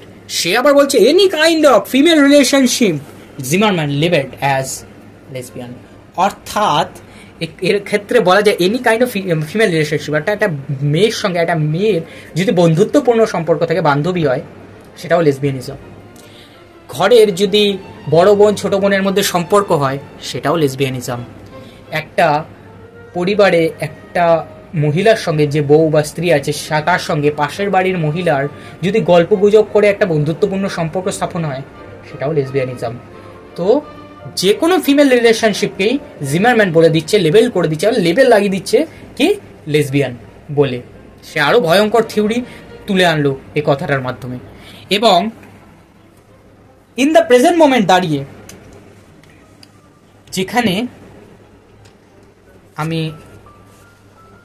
নোটস অ্যানোটেশনসের বাইরে গিয়ে কিছু কথা বলছি, যে প্রেজেন্ট মোমেন্টে দাঁড়িয়ে ইন্ডিয়ায় যেভাবে ফেমিনিজম উঠে আসছে, কিছু মহিলা ভালো কথা বলছে, কিছু মহিলা সজ্ঞানে কথা বলছে না, কিছু মহিলা না বুঝে কথা বলছে। ছেলেরাও ফেমিনিজমকে সাপোর্ট করছে, ফেমিনিস্টদের কথা বলছে, এবং অনেক ছেলে ফেমিনিজম যে আইডিয়াটাকে ক্রিটিসাইজ করছে। অ্যাকচুয়াল এই যে ক্রিটিসিজম চলছে, এই ক্রিটিসিজম হচ্ছে কিছু যারা ভলগার ফেমিনিস্ট আছে, সংকীর্ণ মনস্ক ফেমিনিস্ট, সেই ফেমিনিস্টরা ফেমিনিজম জিনিসটাকে কোনোদিন পড়েইনি, কোনোদিন বোঝেইনি। তারা লোকের দেখা দেখিতে নিজে যে জোর সেটা কায়েম করতে চাইছে। সমাজে এরকম একটা সোসাইটি তৈরি হচ্ছে, যেরকম সোসাইটিতে দাঁড়িয়ে একটা মহিলা আগে যেভাবে কলোনাইজড হতো, একটা ছেলের প্রতিও সেরকম কলোনাইজেশন কিছু কিছু ক্ষেত্রে স্টার্ট হয়েছে। সেই যেরকম মার্কসিজমে আমরা এই কনসেপ্টটা তুলে আনি, যে কার্ল মার্কস বলছেন যে একটা দলিত শ্রেণীর মানুষ যদি একটা অভিজাত শ্রেণীর মানুষকে হারিয়ে দেয় কোনোদিনও, তারপরে যদি তারা গদিতে বসে, তারাও তো অত্যাচার শুরু করবে, তারাও তো অভিজাত শ্রেণীতে পরিণত হবে, এবং অন্য যারা অত্যাচারিত হচ্ছে তারাও তো একদিন গিয়ে তাদের বিরুদ্ধে বিদ্রোহ করবে। আর এই সাইকেলটা চলতেই থাকবে। যেরকম করে ফ্রেঞ্চ রেভলিউশনে আমরা দেখলাম, যে ফ্রেঞ্চ রেভলিউশনে যে রাজরাজারা ছিল তারা এত অত্যাচার করছে যে সে প্রজারা যারা অত্যাচারিত হচ্ছে তারা একদিন গিয়ে রাজাদের হারালো। কিন্তু রাজাদের হারিয়ে দেওয়ার পর কি হলো? সন্ত্রাসের রাজত্ব, রেইন অফ টেরার তৈরি হলো। গিলোটিন যন্ত্রে একদম ওপেনলি মানুষের গলা কেটে দিচ্ছে। তো এটা কিসের স্বাধীনতা তারা পেল? তারা কি ইকুয়ালিটি পেল? তারা কি সাম্য মৈত্রী স্বাধীনতা, ইকুয়ালিটি, ফ্যাটার্নিটি, তারা কি অ্যাচিভ করলো জিনিসটাকে? তারাও তো গিয়ে কোনো না কোনোভাবে সেই রাজাদের মতো ক্রুয়েল হয়ে থাকলো। তো এখনকার দিনের মহিলাদেরকে আমি বলতে চাই খুবই হাম্বেল ভাবে, যে ফেমিনিজম জিনিসটা এই নয় যে একটা পুরুষকে দমিয়ে রাখা, বা মহিলা যারা ফেমিনিজমকে সাপোর্ট করছে না তাদের ওপর কুমন্তব্য করা।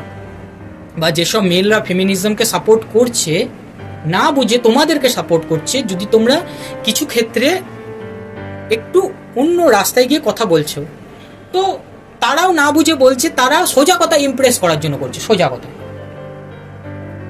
না বুঝে। ফেমিনিজম মানে হচ্ছে ব্যালেন্স তৈরি করা।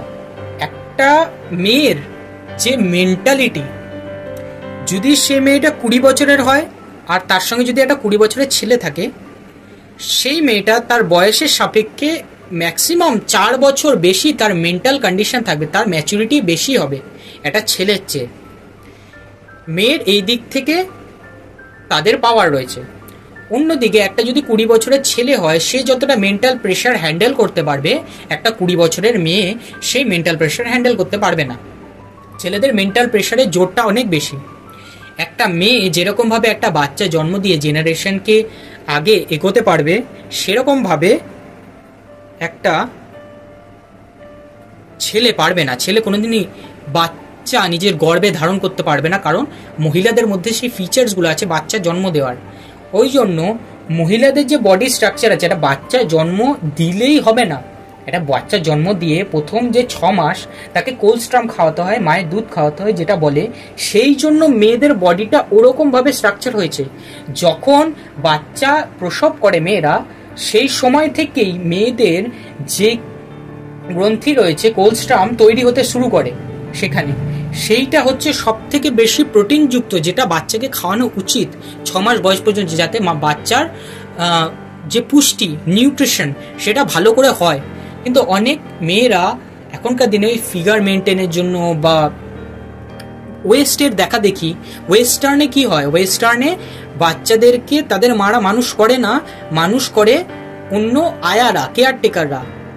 এইটা খুবই খারাপ, কারণ তাদের ওখানে কালচার রয়েছে, ওই কালচারটাকে ইন্ডিয়াতে ফলো করেও না। আমি এটা বিশেষভাবে হাম্বেলভাবে বলছি, ওয়েস্টে দেখা দেখি সব কালচার ফলো করতে হবে না। কিছু জিনিস যেগুলো ভালো সেগুলো ফলো করা উচিত, কিছু জিনিস যেগুলো একদমই ভালো নয় সেগুলো রিসার্চের ওপর নির্ভর করছে, রিসার্চ করতে হবে, সেটার উপর দিয়ে জানতে হবে দিয়ে কোনটা ভালো কোনটা খারাপ, একটা পার্সপেক্টিভ তৈরি করতে হবে সেইটার জন্য। ইন্ডিয়াতে এই যে ফেমিনিজমের এত বলবালা হচ্ছে, কনসেপ্ট হচ্ছে, রিসেন্টলি আরজি করে যেরকম ঘটনা ঘটলো, সেই ঘটনায় যে এত মেয়ে সোচ্চার হয়েছে, পুরুষরাও সোচ্চার হয়েছে, খুবই ভালো কথা। কিন্তু আরজি করার ঘটনার পরে কি কোনো কিছু নর্মালাইজ হলো, স্বাভাবিক হলো? হলো না। তা বলে আমি এই বলছি না যে প্রোটেস্ট করো না, প্রোটেস্ট করো, কারণ কার্ল মার্কস বলে গিয়েছিলেন revolution is the locomotive of history. একমাত্র ইতিহাসে পরিবর্তন আসবে, আমূল পরিবর্তন আসবে রেভলিউশন, বিদ্রোহের মাধ্যমে। বিদ্রোহ শুরুই করতে হবে ছোট ছোট ছোট ছোট বিদ্রোহের মাধ্যমে। ভারত স্বাধীনতা পেয়েছে প্রথমে ভগৎ সিং, লালা লাজপত রায়, রানী লক্ষ্মীবাই বা যতীন্দ্রনাথ দাশগুপ্ত, এরা যুদ্ধ করেছে, বিনয় বাদল দীনেশ, এরা যুদ্ধ করেছে, এরা আস্তে আস্তে মানুষের মেন্টালিটিকে চেঞ্জ করেছে অনেক বছর ধরে। তারপরে গিয়ে গান্ধীজি, সুভাষচন্দ্র বসু, এরা পরবর্তীকালে গিয়ে যখন ঝামেলাটা শুরু করছে আরো ভয়ঙ্কর রূপে, তখন গিয়ে ভারত স্বাধীনতা পাচ্ছে। এর আগে ভগৎ সিংও চেষ্টা করেছিল, প্রীতিলতা ওয়াদ্দেদারও চেষ্টা করেছিল, কিন্তু তারা ওই যে স্বাধীনতাটা আনতে পারেনি, মানুষের মনে আস্তে আস্তে বাসা বেঁধেছিল। তো প্রোটেস্ট করো, আস্তে আস্তে আস্তে আস্তে মানুষের মনে আস্তে আস্তে বাধা, মানে যে প্রোটেস্টের আগুনটা জ্বলে থাকবে এবং মানুষের মনে স্বাধীনতা আসবে। এইভাবে মানুষের যে মধ্যে ইকুয়ালিটি তৈরি হবে। আর প্রোটেস্টে অনেক জায়গায় ভুল মেসেজ দেওয়া হচ্ছে কি, যে একটা ছেলেকে সবসময়, প্রত্যেকটা ছেলেকে সমাজে দমিয়ে দেওয়া হচ্ছে। বলা হচ্ছে যে একটা পুরুষ যদি এরকম করতে পারে, পুরুষের তো মেন্টালিটি এরকম, এটা অ্যাকচুয়ালি সব পুরুষের ক্ষেত্রে খাটে না। পুরুষের প্রত্যেকটা পুরুষের মেন্টালিটি না, ওটা আসে নলেজ থেকে, এডুকেশন থেকে। বিশেষ করে যদি তুমি ভালো করে, তোমার শিক্ষা হয়েছে ছোটবেলা থেকে, তুমি ভালো টিচার পেয়েছো, তুমি ভালো পেরেন্টস পেয়েছো, তাহলে তোমার যে আস্তে আস্তে বড় হয়ে ওঠা হয়েছে, তোমার মধ্যে এমন কিছু জিনিস ইনকালকেট করে গেছে যেগুলো তোমার মধ্যে মানসিক যে হাম্বেলনেসটা, সেটা ইনকালকেট করে গেছে। তুমি চাইবে না যেটা একটা সাধারণ মানুষ করছে সেটা করতে। আর একটা সাধারণ মানুষ যে অ্যাংজাইটির শিকার হচ্ছে, ফ্রাস্ট্রেশনের শিকার হচ্ছে, সাধারণ মানুষ, পুরুষ মহিলা দুজনাই, ফ্রাস্ট্রেশন, অ্যাংজাইটির শিকার হচ্ছে, সেগুলো কেন হচ্ছে? সেগুলো হচ্ছে কারণ আমরা এমন একটা সমাজে থাকছি যেটা হচ্ছে একদমই পোস্ট কলোনিয়ালিজম নয়, একদমই নিউ কলোনিয়ালিজম নয়, একদমই পোস্ট ফেমিনিজম নয়। আমরা থাকছি একটা অ্যাডভান্স এজে, যেখানে আর্টিফিশিয়াল ইন্টেলিজেন্স অর্থাৎ তৈরি হচ্ছে স্টিরিওটিপিক্যাল বাইনারি বা কুইর তৈরি হচ্ছে, স্ট্রেঞ্জ ক্যারেক্টার্স তৈরি হচ্ছে, সাইবর্গ তৈরি হচ্ছে। সাইবর্গ কেন বলছি? যেখানে মানুষ আর মেশিন একসঙ্গে মিলেমিশে থাকছে। মেশিনের মধ্যে ফিলিংস নেই, মানুষের মধ্যে ফিলিংস রয়েছে। মানুষ নেচারের থেকে দূরে সরে গিয়ে মেশিনের ওপর বেশি ডিপেন্ডেন্ট হয়ে যাচ্ছে। সেই জন্য মানুষ যে ফিলিংসটা তার মধ্যে থাকার কথা, সেই ফিলিংসটাকে অ্যাকোয়ার করতে পারছে না, মেশিনের মতো ফিলিংলেস হয়ে যাচ্ছে। একটা বিখ্যাত কথা বলা যায় যে অতিরিক্ত সেলফ লাভ, এখনকার দিনের মানুষ সেলফ লাভ অনেক বলছে, অতিরিক্ত সেলফ লাভ প্রমোট করতে গিয়ে অনেক মানুষ, আজকের জেনারেশনের মানুষ সেলফিশ হয়ে যাচ্ছে।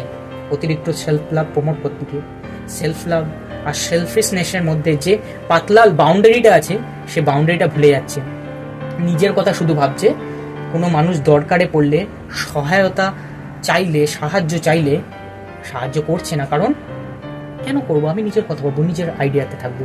একদমই সেটা নয়, নিজের কথা ভাবা উচিত, নিজেকে বেশি প্রায়োরিটি দেওয়া উচিত। কিন্তু অ্যাট দ্য মিন টাইম, সেই সময়ে যদি কোনো সাহায্য প্রার্থী সত্যিকারে তোমার সাহায্যের দরকার হয়, তুমি অবশ্যই করবে, হেল্পিং হ্যান্ড বাড়িয়ে দেবে। কারণ কোলাবোরেটিভ ভাবেই একটা সমাজ তৈরি হয়, একটা আদর্শ সমাজ। যদি তুমি কমিউনাল মেরি মেকিং এর আইডিয়ায় বিলিভ না রাখো, একসঙ্গে সবাই মিলে মিলেমিশে হাসাহাসি যে প্রসেসটাকে ফলো না করো, তুমি জীবনে হাসি হারিয়ে দেবে, তুমি জীবনে আনন্দ হারিয়ে দেবে, সোজা কথায়। এই আইডিয়াটাই আমি এখানে এস্টাবলিশ করতে চাই। এবং আমরা লাস্ট ফেজে চলে এসেছি ফেমিনিজমের, যেখানে আমি বললাম কুইর থিওরি। কুইর মানে হচ্ছে স্ট্রেঞ্জ। কেন কুইর কথাটা আসছে? কারণ এখনকার দিনে যে LGBTQ+ যে জেনারেশনের মধ্যে রয়েছে, এই মানুষগুলো নিজেদের কথা বলছে আজকে। কেন বলছে? ফেমিনিজমের জন্য বলতে পারছে। তো এই LGBTQ+ মানুষদের কথাও তো আমাদের বলতে হবে, কারণ ফেমিনিজমের জন্য তারা কথা বলতে পারছে। LGBTQ ঠিক আছে, কিন্তু প্লাসটা কেন লাগালো? এইটা নিয়ে একটু কথা বলি, যে কিভাবে প্যাট্রিয়ার্কি সব জায়গায় নিজের ঘাঁটি গাড়ছে ফিমেলদেরকে সামনে এগিয়ে। কুইর থিওরি এস্টাবলিশড করেছিলেন ডনা হারাওয়ে। এই ডনা হারাওয়েকে বলা হয় যে ফিমেল জেসাস ক্রাইস্ট অফ ফেমিনিজমের ফিমেল জেসাস ক্রাইস্ট, যিনি উদ্ধার করেছিলেন মহিলাদেরকে এবং সমাজ থেকে তুলে এনেছিলেন ওপরে। এই কুইর থিওরির মধ্যে তিনি বলেছিলেন সাইবর্গ থিওরির কথা। তিনি বলছেন যে একটা সমাজের মধ্যে যে স্টিরিওটিপিক্যাল মেল বা ফিমেল তৈরি হচ্ছে, যেটা এখনই ডিসকাস করলাম, সেই স্টিরিওটিপিক্যাল বাইনারি যে একটা জেন্ডার তৈরি হচ্ছে, সেই জেন্ডারের মধ্যে সাইবর্গটা ঢুকে পড়ছে। সাইবর্গ মানে কি? Half human half machine. আমরা সবাই সাইবর্গ। এবার অনেকে বলতেই পারে যে আমি তো রোবট নই, আমি কেন সাইবর্গ হব? সোজা কথায়, আমরা সবাই ফোন চালাচ্ছি। Phone is a machine. Phone ছাড়া আমরা প্রতিদিনের কাজের কথা ভাবতেই পারছি না এখনকার দিনে। ইন্টারনেট আমাদের চাই, ফোন আমাদের চাই, ল্যাপটপস আমাদের চাই, টিভিস আমাদের চাই, বিভিন্ন জায়গায় যে এসি, ফ্রিজ, সব কিছু মানুষের জীবনের সঙ্গে ওতপ্রোতভাবে যুক্ত হয়ে গেছে। তো আমরা সবাই সাইবর্গ হিসেবে বাঁচছি। সাইবর্গের আরেকটা ভালো উদাহরণ দেওয়া যায় যে একটা মানুষের যদি হার্ট খারাপ হয়, সে হার্টের মধ্যে একটা মেশিন, পেস মেকার বসিয়ে দিচ্ছে হার্টের যে বিটিংটাকে চালু করার জন্য। তো সবাই সাইবর্গ হয়ে গেছি, আমরা হাফ হিউম্যান হাফ মেশিন হয়ে গেছি। এটা কুইর থিওরিতে ডনা হারাওয়ে বলছে।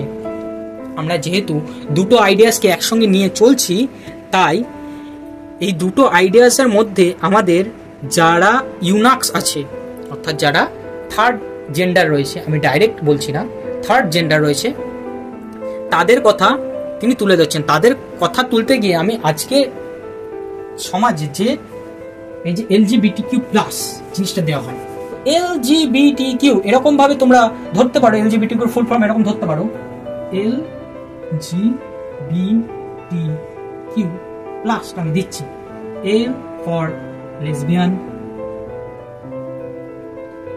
জি for gay, B for bisexual,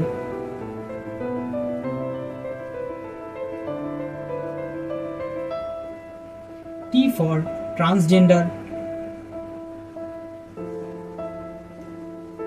R Q for queer। এরকম ধরতে পারো L for lesbian, G for gay, B for bisexual, T for transgender, Q for queer। প্রত্যেকটা একটা নির্দিষ্ট মানে আছে, কিন্তু প্লাসটা দেওয়ার কি মানে? প্লাসটা যখনই দিয়ে দিচ্ছে তখনই সেটা প্যাট্রিয়ার্কাল ডমিনেন্সের মধ্যে চলে আসছে।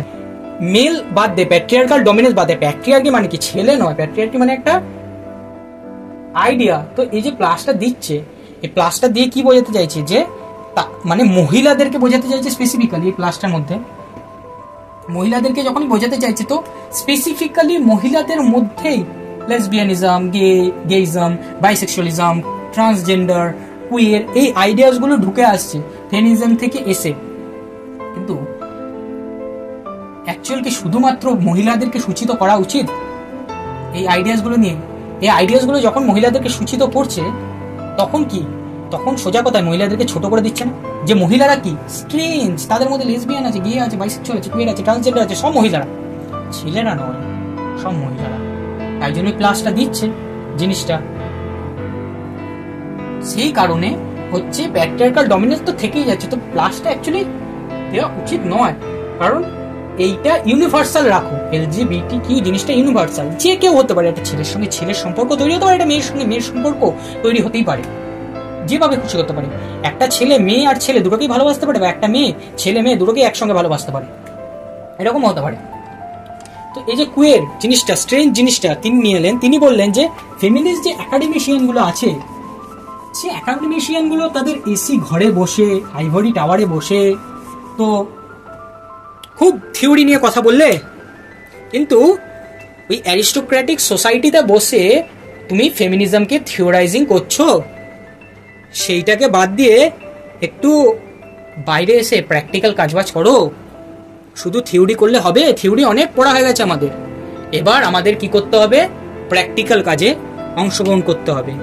তিনি বলছেন যে it is about time the femocrats, যারা ফেমিনিজম নিয়ে লিখছে তাদেরকে ক্রিটিসাইজ করে ফেমোক্র্যাটস বলছে।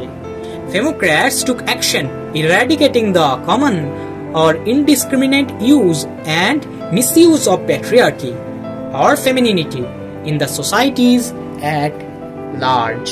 patriarchy আর femininity দুটোকেই তুলে ধরছে, যে প্যাট্রিয়ার্কিও বেশি হলেও ক্ষতি, ফেমিনিনিটি বেশি হলেও ক্ষতি। দুটোকেই ব্যালেন্স করার জন্য অনেক থিওরি হয়ে গেছে। এইবার প্র্যাকটিক্যাল কাজে ঢুকে প্র্যাকটিক্যাল কাজে আমাদের অংশগ্রহণ করা উচিত, করতে হবে। আর এই আইডিয়ার সাথে ফেমিনিজম এর যে কনসেপ্ট হচ্ছে সেটা শেষ হচ্ছে আমাদের। এছাড়া ইন্ডিয়ার যে মহিলারা আছে, বেশিরভাগ জায়গায় যারা নিম্নবিত্তের বা দলিত শ্রেণীর মহিলা আছে, খেটে খাওয়া মহিলারা আছে, পরনের কাপড় পর্যন্ত পায় না পরার জন্য। আমি চাই যারা ফেমিনিজমের প্রতি এতটাই সংযত হয়ে কাজ করছো, ফেমিনিজমকে প্রমোট করার চেষ্টা করছো, তাদেরকে নলেজ দাও। প্রত্যেকটা মহিলাকে অন্তত নলেজ দাও, যারা এই নলেজটা নেই যে একটা মহিলারও সমাজে অধিকার রয়েছে। একটা মহিলাকে ঠিকভাবে কিভাবে তার অধিকারটাকে প্রতিষ্ঠিত করতে হবে, কিভাবে সংসারে বা সমাজের মধ্যে একটা মহিলা এবং একটা পুরুষ কিভাবে এই একটা ব্যালেন্স তৈরি করে থাকতে পারবে, এই জিনিসটা তাদেরকে নলেজ দাও, তাদেরকে বোঝাও, তাদেরকে অবগত করো। এইখানেই ফেমিনিজমের জয় জয়কার, এইখানেই ফেমিনিস্টদের জয় জয়কার।